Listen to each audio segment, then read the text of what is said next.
انسانی فطرت ہے کہ منہ سے پہلے آنکھیں کھاتی ہیں، تو کئی مرتبہ بچے کو اگر غذا ظاہری طور پر اچھی اور اٹریکٹیو نہ لگے تو وہ کھانے سے انکار کر دیتا ہے۔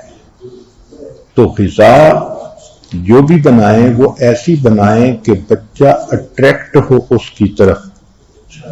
ہارون رشید کے دربار میں ایک عیسائی ڈاکٹر آیا اور اس نے کہا کہ میری ریسرچ انسان کی جسمانی بیماریوں کے بارے میں ہے، میرے 2 کویسچن کا جواب دیجئے۔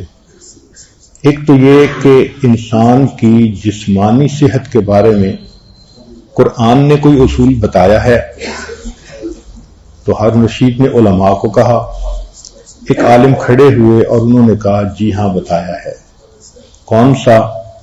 کہ قرآن نے جسمانی صحت کا ایک اصول بتایا، کلو واشربو ولا تسرفو، تم کھاؤ پیو مگر اسراف نہ کرو، اوور ایٹ نہ کرو۔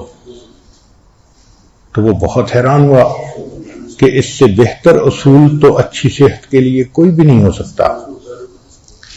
پھر اس نے کہا کہ اچھا یہ بتاؤ کہ کیا تمہارے پیغمبر اسلام نے بھی بتایا کچھ؟ تو انہوں نے حدیث کوٹ کی جس کا ترجمہ یہ ہے کہ سٹامک معدہ تمام بیماریوں کا گھر ہے، جسم کو وہ چیز کھلاؤ جس کی اس کو ضرورت ہے، اور الوقایۃ خیر من العلاج، پرہیز علاج سے بہتر ہے۔